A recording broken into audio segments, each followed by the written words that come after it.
Hi guys. So we are just getting our first shipment of our Kuhlbarra Barramundi and opened up the box last night. You saw that we had the big foamy box with all of the dry ice in it, but now we have it thawed. It was in the fridge all night and we're gonna grill it tonight. I'm gonna tell you how we're gonna prepare it. So here's our Rastelli Market Fresh brand Kuhlbarra Barramundi. So this comes in individually packed, shrink wrapped portion sizes. So we'll go ahead and snip open those portions and I'll talk to you a little bit about how we've prepared this. We're doing this a little differently. On the box it has some great ideas for preparation by oven baked or also pan seared. We are going to do it on the grill because Rick is a master griller. Everything he puts on the grill turns into just simple food magic. So Almost what I did, everything. What we're going to do is top it with a panko crumb. So we prepared here a little bit of toasted, buttered, herbed garlic, paprika, parsley, dill, almond, panko crust. So we will put the fillets right on some foil because we don't want them to fall through or get overly crispy on the grill. And nice indirect heat with the foil. Heat. So it's kind of oven baking. You could do this in the oven as well, or in the broiler. That might be pretty good. So put a couple little pats of butter on each piece. And I would say on a grill it is functionally equivalent of baking it. When we don't flip it, we don't put it directly on the grate. And then we'll go ahead and just sprinkle some of the breadcrumb topping, the pankos and herbs on top.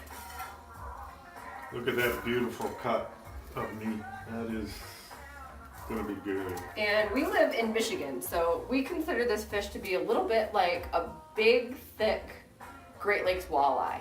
It has the same texture and it's very mild, not fishy at all, so it's a lot more like a walleye or a whitefish than a salmon or a trout. So we prepare it a lot of the same way. Also, I've used a similar preparation like this on halibut one time with an almond. I've also used a mustard base to stick the breadcrumbs on with. That's really good. It takes flavor really well. However, I will warn you, it's kind of salty. So you don't need a lot of salt in whatever topping or seasoning you're putting on it. So we'll put this on the grill and be back to you in a second. Here's the barramundi as it has been baked on the grill. It is nicely firm, and I would say that is clearly done.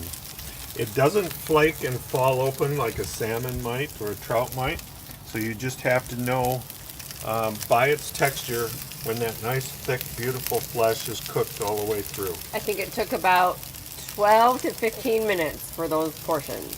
Yep, and it was on a nice hot grill, and I did have it covered partially part of the time with some foil. Because it's freezing outside here in Michigan. And right now we're cooking at about 47 degrees outside temperature. We'll see you inside. Okay, we're plating. And so we grilled this without any oil or butter on the foil so that the skin stays on the foil. And I know you can prepare it otherwise, but that's one option we have here.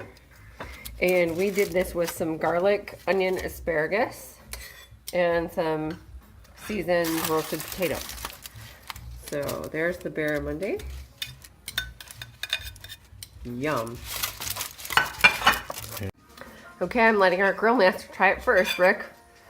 Here you go. What do you think? Oh, it just falls apart.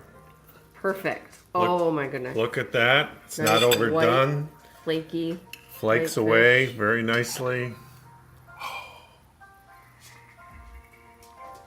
Mmm. Just melts in your mouth.